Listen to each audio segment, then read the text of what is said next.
Good morning, Baby Plum. What's up, buddy? Just the two of us here so far. Let me get my screen sharing going here. We'll just have like a one-on-one mentoring session live and on the air. All right, looks like our YouTube feed is going. Let me get this live and up and running. What's up, Satoru? What's up, Ro? I'm gonna go with Rojo, Goho. What's up, Strife? Good morning. How is everybody? Yeah, Navy Plum's like, damn, wish you guys didn't show up. I was about to get a free mentoring session. It was just the two of us. Yeah, I'd be okay with that. Get some coffee action in my life there. All right, so hope everybody is doing well. Hope everybody had a great weekend. What's up, Junior 57? What's up, brother? Thanks for joining us this morning. Appreciate you being here. All right, I'm gonna start diving in, and I'll mention this again toward the end of the live stream. But sometimes we spend the first sort of 5 to 10 minutes or so, which I think is good. Well, I'm just gonna try to abbreviate it a little bit, but talking about the market in general, talking about some trade recaps, that sort of stuff. And I want to dive into, I guess, more trade planning earlier into the podcast, but I think it's most effective when we've got sort of a broader audience. So I try to give people some time to filter in, and we certainly fill that space with market related useful information. But I want to start diving into trade plans earlier, long story short. So, yeah, if you're into what we're doing here on these live streams and you're getting value from it and you like to see the trade plan sort of unfold as I build them out and talk through them, because there are certainly things that if you just go back and look at a recap chart of how a trade plan is set up, doesn't necessarily maybe give you all the information. Just try to get here right at 8:30 or a little bit before, because I do want to start jumping into that into these trade plans a little bit earlier. So anyway, that's my spiel. Can we take a look at Coke if we haven't done it recently? Sure, man. We can certainly take a look at that. Navy Plum, I'm sure you've got one that you want to take a look at as well, brother. So if you want to start sharing your ticker requests for our trade planning this morning, please go ahead and start doing that. If you're new to this, I think most of you have found the chat window by now, but in case you're a little bit lost, top right hand corner, if you're here in the live stream chat windows, a little word bubble looking icon up in the top right hand corner. So yeah, anyway, please make sure to join us for the chat portion of this as well, because it's where you can ask me questions, send me your ticker requests, all that good stuff, and also where I will post charts and things for our trade plans that we discussed. Okay, so I've been looking at futures a little bit this morning, and to me it looks like we're very close to probably getting a bigger move to the upside. The challenges that we're currently facing, and I think the reason why we've sort of flattened out in this space that we're currently in, we are in a daily supply zone here, so that's going to be a little bit tougher for us to push through. We did clear out another supply zone yesterday, though, and took one out here as we reclaim this trend line. Just to zoom out a little bit and talk about this trend line real quick, and also kind of what I see by looking at this. I'm going to hide these indicators just for a little bit. We've been riding this trend line for a little while. We got confirmation that it was, good to go a couple of weeks ago. Had sort of this little fake out below. If you were looking at smaller time frames, it even looked like we were breaking down below the trend line and back testing and rejecting it. But big move, put us right back above and created a little bit of a bullish, almost hammer candle here on the weekly. And then this week, we have bounced cleanly off of this trend line and seem to be trying to push higher. But like I said, we're tapping this demand zone that we're currently in and seem to be finding some issues here, but I'm sorry, supply zone. But again, that's to be expected. We're kind of bouncing around inside of it at the moment, but we are sort of, it also looks like, bouncing and holding what was former resistance as support, so I think that's a good sign. And it looks to me like if we can get back over 43.98, we could see a much larger recovery to the upside. Might take us up closer to like the 4,500 range. So, market could try to make a little push overall here assuming we can get over that 43.98 level. So just keep that stuff on watch as you guys, are looking at other trades that could be heavily influenced by the direction that the market decides to take. And again, we could see a little bit of consolidation chop, a little bit of a struggle as we are, I think, overall kind of holding bullish momentum and at a key point where bulls are really stepping in. But at the same time, we are sitting in this daily supply zone. So I think that that's going to kind of keep that upward momentum bottled up maybe a little bit, at least near term. So could be choppy conditions today, for example, is kind of what I'm driving at. All right, so that's sort of what I'm looking at market-wise. Hopefully that's helpful, gives you guys some thoughts on what types of plays you want to focus on as far as calls, puts, upside, downside, what have you. Let's take a look at some of our recent trade plans. This is one that I did from the voting that folks submitted. I post for those who aren't familiar, I post a kind of a survey, a Google form every Friday for you guys to vote. I picked the top 3 tickers, the 3 tickers that got the most votes or requests from that Google form by Sunday afternoonish. And I take those 3 tickers and I write up trade plans, do some analysis on the charts, make sure I've got a good foundation of what we're looking at. And so one of those that we came up with, and my point in mentioning that is, please make sure that you are, if you're interested in having me do a trade plan for one of the tickers you might be watching and others in the group might be watching, make sure that you're participating in those Friday member selected ticker surveys. So 44.31 is our break point for Square to play this to the upside. This is one of the member selected tickers from the weekend. To me, it was really actually, we did this plan over the weekend, and as I was looking at it, it's like, oh, it looks like it's breaking out of this pretty long-standing trend line. So we could see Square start to make a little bit of a recovery here. That's certainly a very positive sign. It hasn't been above this trend line in quite a while. Moving averages are starting to flip back to the bullish side. We're now actually fully bullish, 100 over the 200 over the 333 here on the 15-minute. So to me, it looks like it just needs to crack through this 44.31 level that we spotted as our call entry over the weekend. That seems to be our pre-market resistance point. We get a confirmed break over that. We could see Square make a pretty decent move to the upside. Probably some pent-up bullish momentum. I mean, again, this trend line goes back quite a ways, and it's been very clean. So this definitely looks like a confirmed breakout to me, and certainly has the capability of continuing, even though the market overall may not be super bullish. Square has, I think, been showing some relative strength to the market, and looks like, again, it could make a good move over 44.31. We're right there pre-market this morning, so please make sure you keep an eye on this one.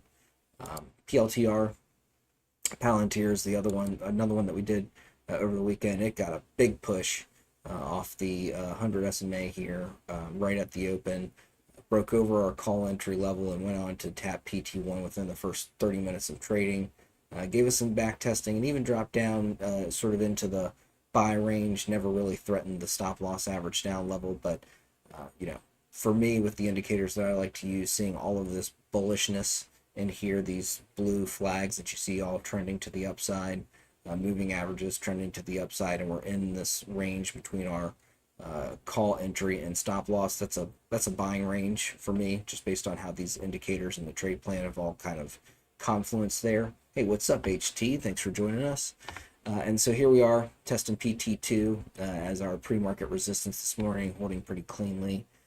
So congrats if you jumped in on this at some point yesterday. You should still be green. And I always say this, be very careful about chasing, especially if we jump right through and we're tapping PT1 right away. At the very least, wait for this kind of a back test opportunity on either of these two candles. That way, if you do get a little bit of a dip down, you're not taking a huge dip before you finally do recover, and now should be nice and green on this trade. If you took shares, you're definitely green on it. Tesla is another one from the member selected tickers over the weekend. I'm watching kind of a couple of descending trend lines, and it's in a bit of a symmetrical triangle pattern. These were on my charts that I posted Sunday evening in the options watch list channel. So Tesla kind of still waiting for this one to at least break this initial trend line, and then it could get some momentum to the upside. Potential early entry, I'd be careful with it. I think personally, well, personally, I don't really trade Tesla options at all. It's just something that I have a sordid history with. I probably would do fine with it now, but it's a rule I made for myself years ago, and it's just I've never broken it, and I think I've done just fine without trading Tesla options. So no need to introduce them back into my life. But I do use what's going on with the Tesla chart to gauge my equity positions with some related tickers. So again, looking for Tesla to break out over this 263.75, I think would ultimately be my point where I'd be interested in adding to my equity positions for some upside. If you want to get into options, again, you guys know what to do from here. But potential early entry over 261.22 at this point, that I think should coincide with a break of this descending trend line. Would be a break of that resistance level that we kind of topped out at on Friday. Trend line, we topped out a little bit lower because I think that trend line's now in the way. So break of 261.22 would be also more than likely a break of the trend line, unless it was just one big candle move. So always wait for confirmation. Could see a potential earlier entry, smarter, more patient play. I'd still wait for this 263.75 to break. I think that's when real upside opens up, and also sets a little bit of a safety net below with resistance flipping to support. And then last but not least, Target. This is one that we did, I think, on Friday or Thursdays. Live stream. This is so far still a no trade. Hasn't breached or put entry level down there at 102.35. Hasn't come anywhere near the 110 entry level up there to the upside. So kind of in this choppy no man's land. These SMAs are catching up on the smaller time frames, starting to flatten out a little bit, but overall still bearish. So Target looks like either another leg down is coming, or it's going to start to try to make a recovery.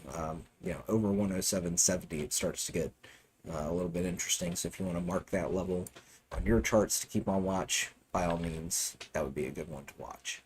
All right, so we've got Coke lined up and nothing else so far. So guys, hit me with some of your ticker requests. Go ahead and put those in the chat. That way we can get to those and do some trade plans for you guys. So let's start off with Coke for my boy Strife. Right after a big swig of coffee. All right.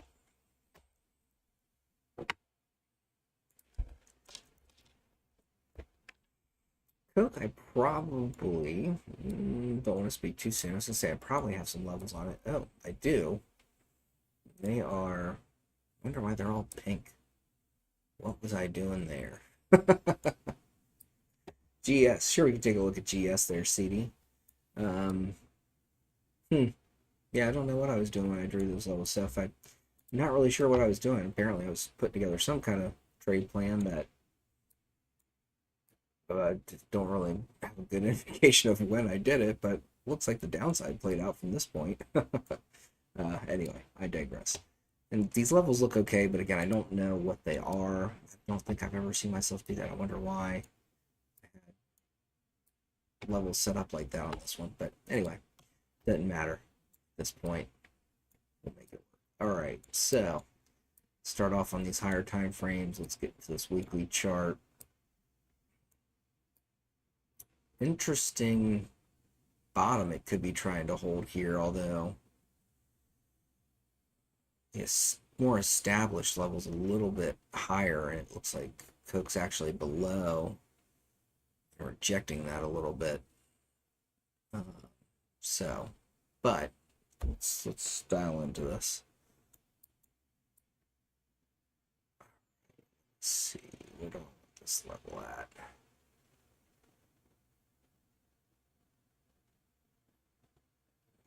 I think it's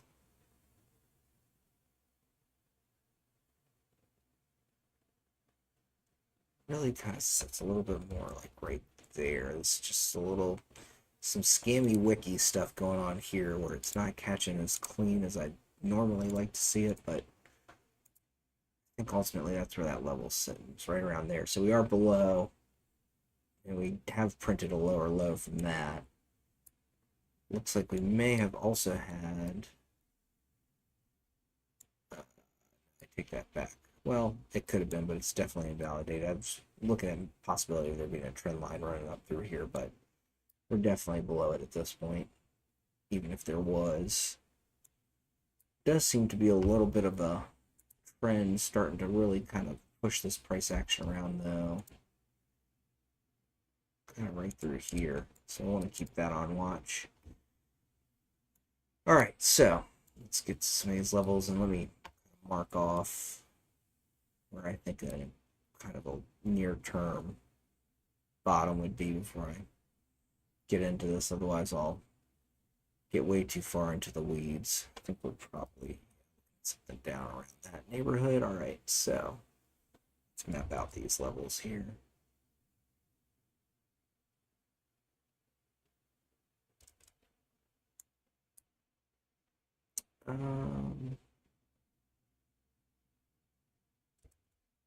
That's decent.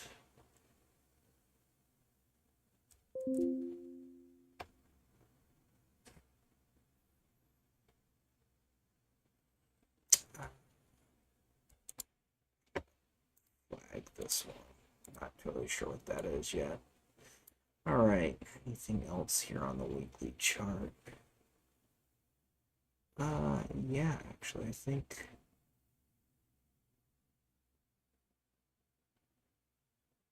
I think this level is just a little bit lower, actually. It's more like right there.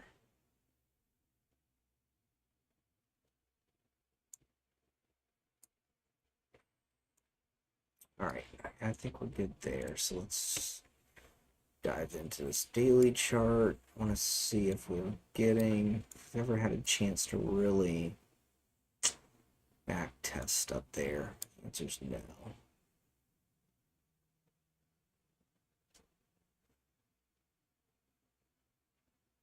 There is a daily level sitting here, though. That.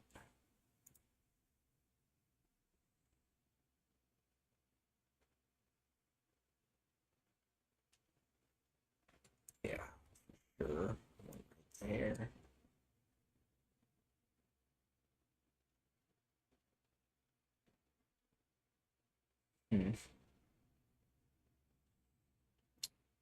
Not convinced that's where that level is. Looks interesting, but maybe it is. It's probably right about here. Yeah.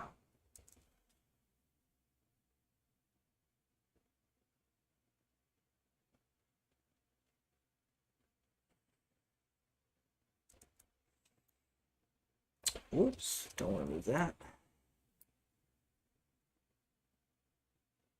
If you guys have any questions while I'm working on this, please feel free. I'll do my best to chart and chat simultaneously if I can. Sometimes I can make it work. I don't have any opportunities of finding resistance back there, but I want to. It's a weird range for there to not be kind of some more clear flips of support and resistance that I would really kind of say, yeah, I'd put some money behind that. This is kind of the most interesting one to me. It's just not. Resistance attempts are not great. That's the thing that makes me a little bit leery of it. Sure, we can try to get to XLU. Navy plum. Maybe it's a little bit higher. Yeah, it could be sitting right here. Let's see how that lines up with this one spot I was looking at. Not quite. So it could be. Sorry, I may be getting a little into the weeds on this one level, but yeah, I think that's pretty good. Pretty close to sitting right there. All right, sorry about that.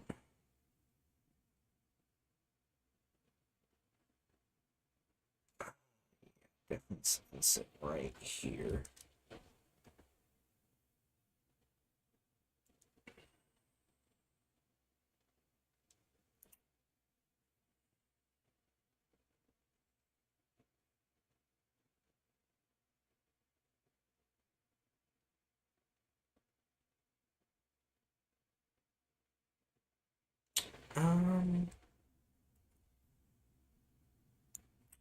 Put line there, and let's see.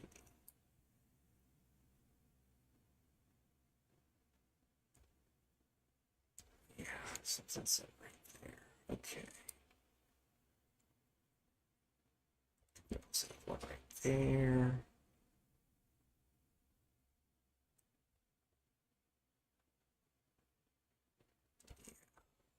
There.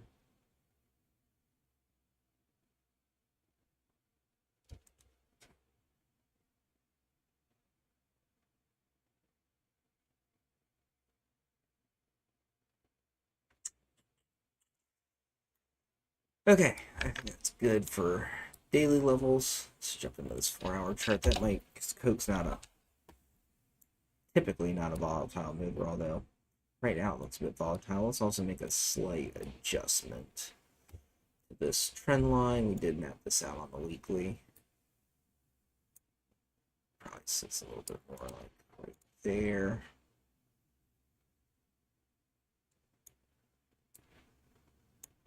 All right, so where are we at? All right, I'm going to start focusing, probably tightening our range up a little bit more. This is an interesting level though already.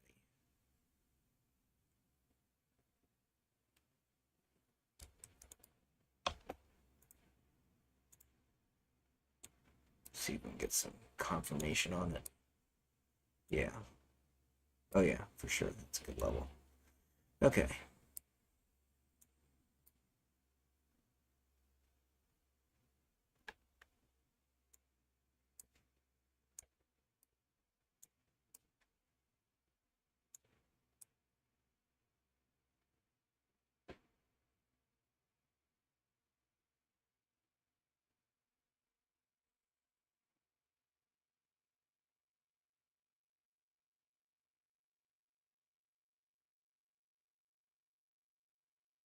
Yep. I think that's one right there.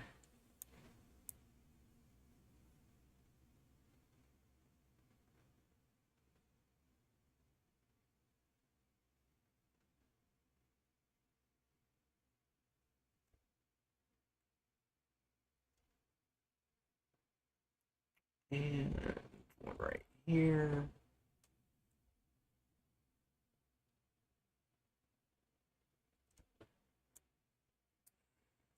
Yeah, 4-hour chart tends to move a little quicker. I don't know why. I just feel like I see the price action better, but it's also important to get those higher time frame levels mapped out in advance because those are a factor as far as how I approach using these support and resistance levels for trade planning. There's that one that I was looking for earlier.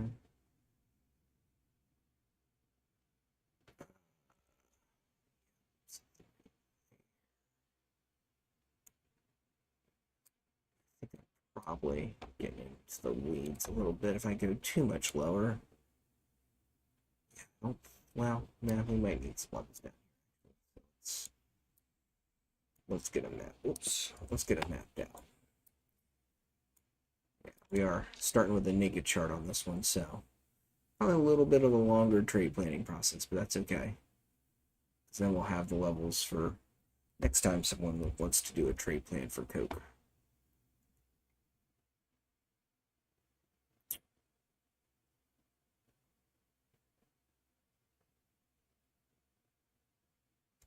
This is interesting.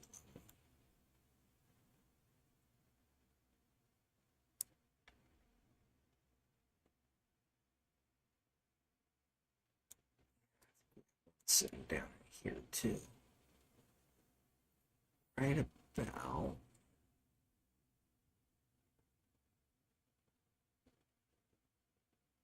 probably here.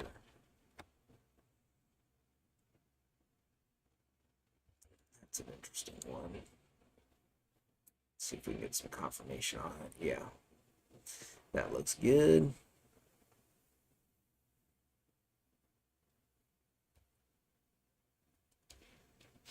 All right, when you're out, you need to go through all S&P and so. Yeah, I mean, it's kind of what I do. It's kind of what I do, actually.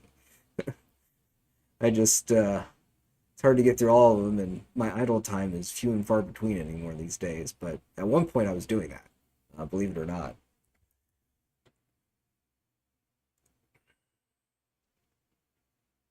But it's, yeah. And then the one thing I would say is probably caveat to that is I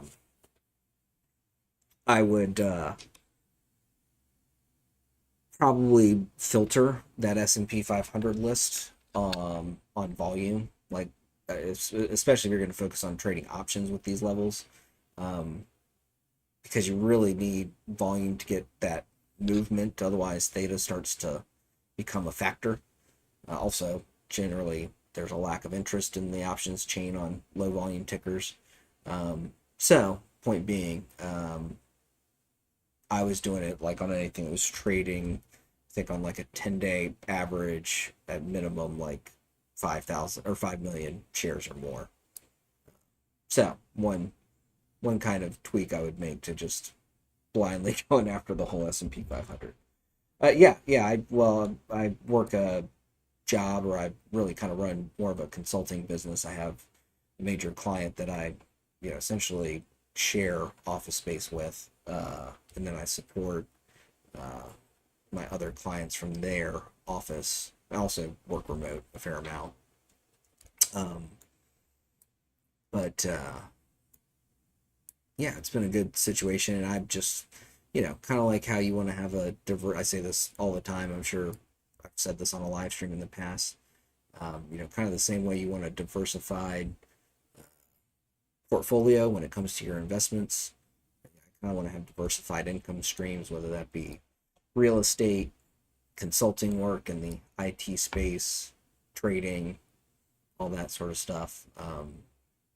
I've started a new income stream now with some of these new high yield dividend tickers that have been coming out. I've talked about TSLY on here before. Another really interesting one that I've started building a share position on, if anybody's interested in it, would be QQQY, which is a little bit of a different approach than the other dividend ETF, high yield dividend ETFs that I'm holding, in that it focuses really on 0-day options contracts, and I believe primarily selling puts. I kind of just started my homework on it, but I already like what I see, and I did. Yeah, I just bought a couple hundred shares. It's not like I bought a bunch, um, but they have already had their first monthly dividend payment, which came out it just launched, I think, like September or something like that. So I think their month of September, their dividend payment was around something like $1 and some change a share. And the share price is trading currently, I think, around like $19 a share. I got in at like 18, I want to say 80, something like that. So yeah, QQQY. Take a look at that one if you're looking for sort of that passive income dividend portfolio approach. Certainly one that I'm going to start accumulating alongside of my other ones, which are currently APLY and TSLY. I did have some NVDY a while ago, but I sold all those when it started running like crazy, and it's just like I'd be dumb not to take the profit on these shares, even if it is paying a solid dividend. So anyway, yeah, I've got lots of income streams, which I think is important because could always have a slow week, slow month, whatever it might be in trading. I don't want that to ever determine whether or not my bills get paid, or whatever the case might be. So yeah, trading is something that I certainly enjoy doing. It's really more of a passion for me than it is a necessity to live. So, hope that answers your question. And I think we're ready for our code trade plan. I certainly feel like I put full-time hours into it. If I've and I prefer, really, I do prefer to focus more on trading than other things, because I've kind of, got things set up as far as my consulting business and stuff like that goes. A fair amount of it's run by staff and just on autopilot at this point. So, but there are times where I have to kind of go all in and focus on what's going on with that, to make sure that, you know, everything's kosher, I guess, for lack of a better way of saying it. So, all right, let's figure out this code trade plan. Let's pop these indicators on. It's more of an addiction. Yeah, I get that. I mean, trust me, I was, I used to, when I was like writing my Neptune scripts and stuff like that, I don't think I slept. I was just constantly wanted to either be looking at charts, testing my indicators, adding on to them, building more into them, coming up with new ideas for those. And it's something I'm starting to kind of get the bug for again. I think I just kind of go through cycles, and the summer warmer months for me are definitely a cycle where I think I just become a little less active on the trading side of things, because I've got, I want to be outside and enjoying that. And winter, fall comes around, I'm like, well, I'm inside sitting by the fire, might as well work on something that's going to continue to add to those revenue streams.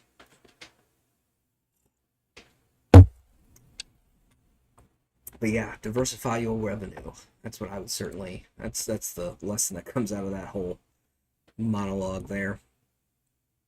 All right, so on Coke, I think what we're looking for, we're right at it, but it's going to flip some things here from an indicator standpoint to the upside. If we can break over this 53.56, it's also a weekly level. I think also opens up a pretty decent fair value gap, or entry into a fair value gap, that could take us really all the way up to 54.90. I think that there's potential big move, possible interference there with the 100 SMA, but of all the moving averages I watch, it's probably the one I factor in the least.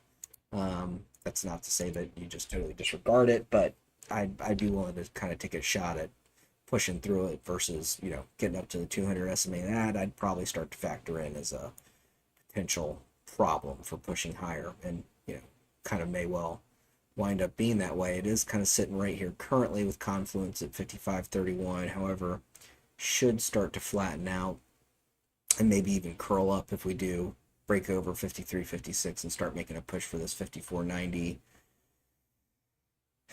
Do you see a little bit of a lead up rejection though?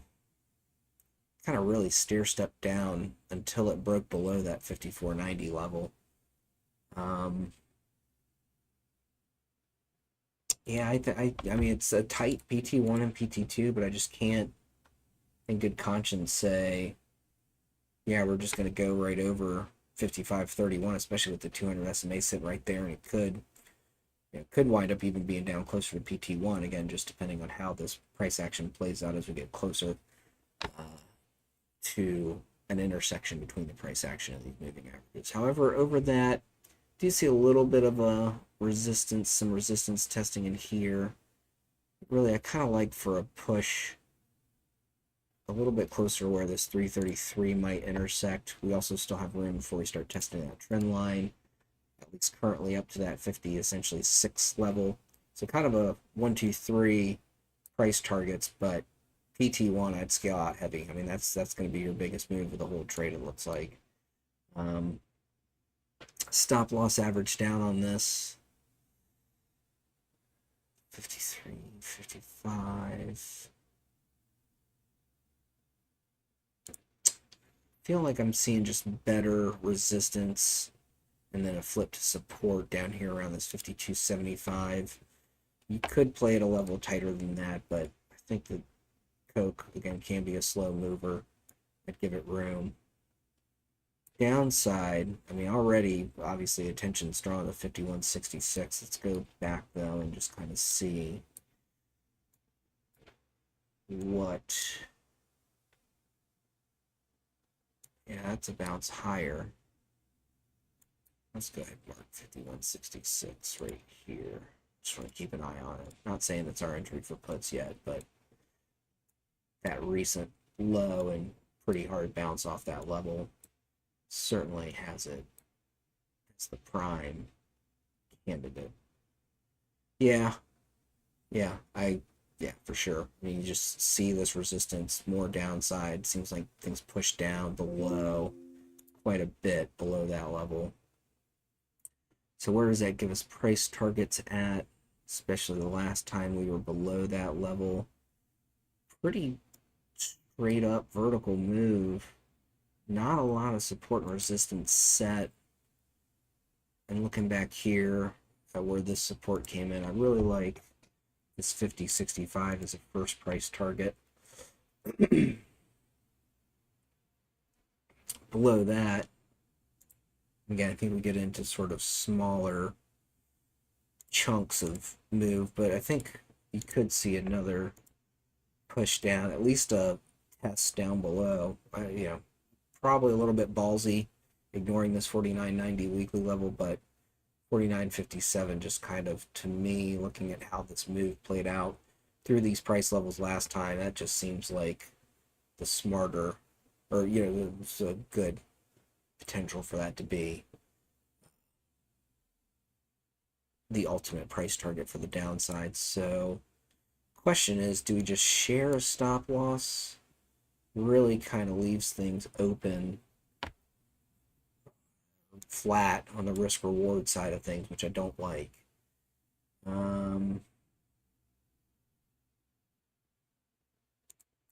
Curious to look at this level. I think this is the one I was eyeballing down here. Yep, bounce right there off that level. Yeah, I mean, I might be, it could be a premature stop out. It could push a little bit higher to 52.75 and reject from there, but I think we just have to have smart risk reward, and that bounce off this level back here, I think really kind of gives me a little bit more conviction, and that's probably a smarter place to go ahead and get out if we're trying to play for downside below 51.66. So I think we've got pretty well thought out plans on this one. Drop these in the chat for you guys.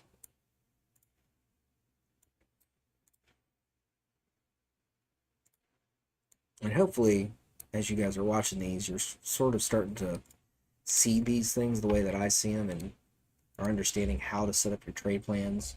If you don't have a plan in place, you're in deep trouble, my friend. You really need to know and have these things, I'd say dialed in. Be very careful about using too broad of a range and not get a, stop out anywhere in this large space, this several dollar range, or I'm gonna, get in this several dollar range. And try to make things as precise as you can, I guess is my point. All right, let's see. GS was the next one. We'll maybe get to XLU, but let's go take a look at Goldman Sachs. I feel like this one's been requested before. Maybe we'll have some levels on it. That would speed up the process. All right, well, I was hoping. All right, let's see. Yeah, really book through this one. We are short on time. Okay, let's see.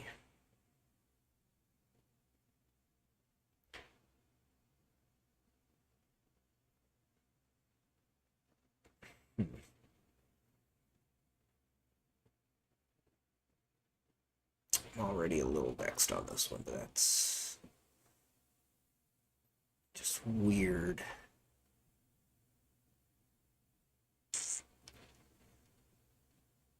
Sometimes it just takes a second. Once you start to see how like the price action behaves, and you're like, okay, that's how this thing likes to set its support and resistance levels, and then things speed up a little bit.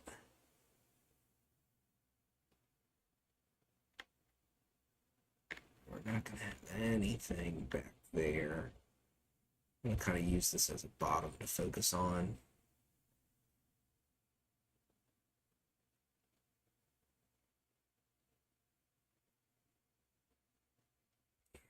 It's right there.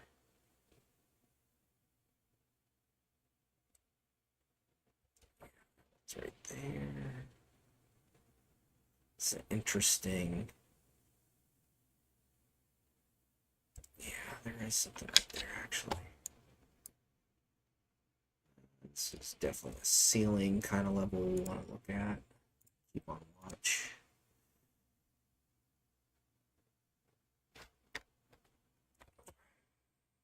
Quick and dirty. I prefer to see when you start the spot. Okay.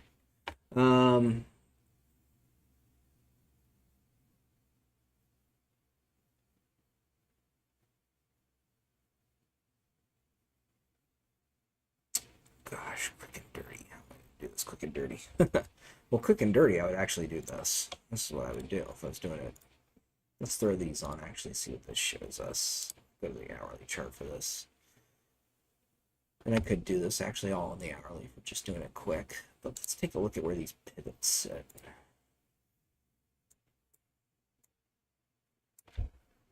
No confluence, well, close to a confluence up here at R5 with that weekly level. So that's something that I like to look for a lot, especially like SPY plan. I really like to look at where these pivots are. I, kind of go with my price level. Want to see my price levels first. And then if I'm kind of like debating between two levels and we have a confluence with a pivot, I'll probably defer to the confluence. So put that in the for what it's worth category. Let's see. Do we have a level there at R4 is the question. I don't want to just arbitrarily use the pivot. There is pretty strong rejection off it right there going into that day.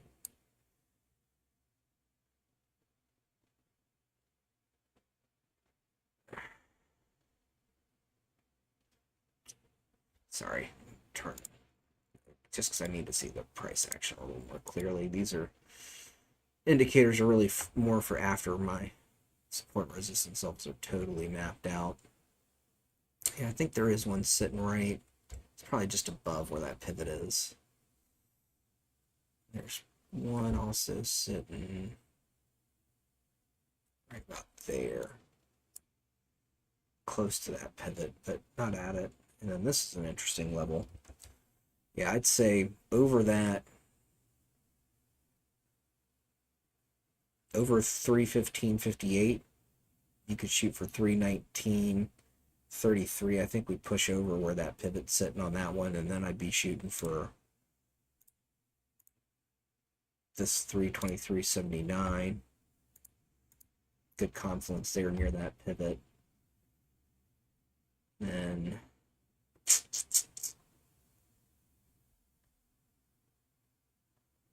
yeah,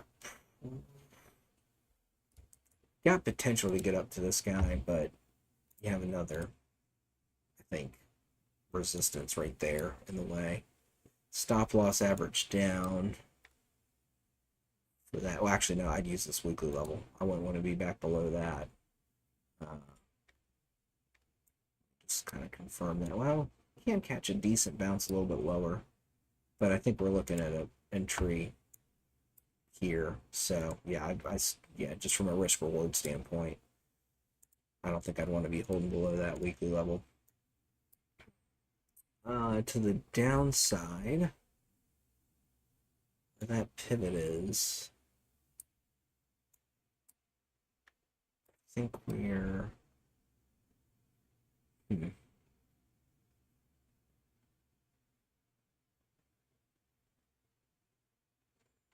this looks like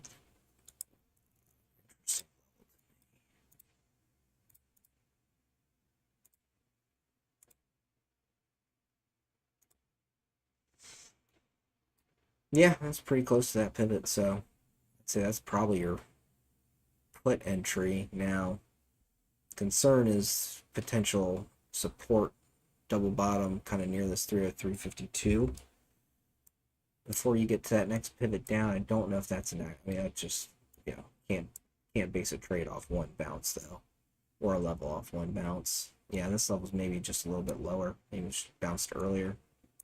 Kind of looks like it's sitting more right there. Let's see what that does.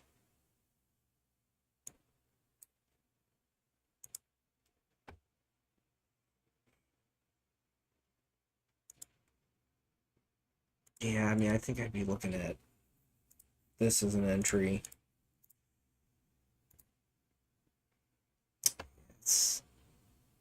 point, you almost just shoot for the pivot, but whoops. I'd say this is, again, very quick and dirty. PT1, PT2, PT3. Get out of here. Kind of wonder. Is that close? I think it's right here. Probably. Interested by that rejection. Does that catch that bounce? The answer is yes. So that would be my PT3. So yeah, pretty quick and definitely dirty. That would be maybe a good approach to this Goldman Sachs plan. Probably not my most well thought out trade plan I've ever done, but check these real quick. Yeah, I mean that break over that. Breaks over the 100 SMA here. So got some good confluence there.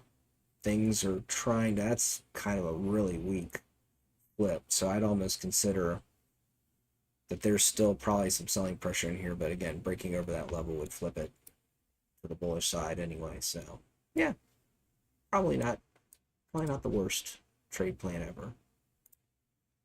No, these are Camarilla pivots that I'm using. If you want to, it's the exact same settings that Alexander's shared a bunch of times, but I will put them up on the screen for you real quick after I drop this on here. Yeah, I like to look at them kind of as a confluence factor. Some people trade purely off them. I feel like my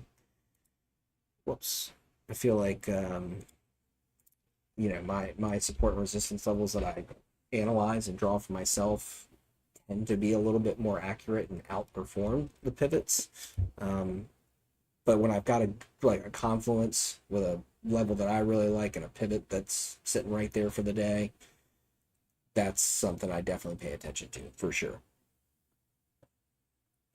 So here's our GS dirty trade plan.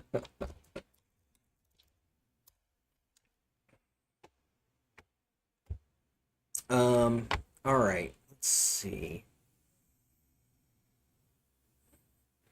Yeah, we are about 10 minutes from market open, so I really appreciate you guys joining me this morning. I am going to go start to work on the SPY plan for the day. That will be out in the options watch list here shortly. So thank you guys for joining me this morning. I really appreciate it. We will be back here Thursday morning at 8:30 a.m. Eastern Standard Time. And again, every Tuesday and Thursday, 8:30 Eastern Standard Time. Also considering doing something maybe like on Sundays, kind of as a plan for the week ahead thing. We could take a lot more time because we wouldn't be under the constraints of trying to fit things in before market opens. So if that's something you guys would be interested in, if you would be interested in Sunday, probably like evening live streams, give me a thumbs up.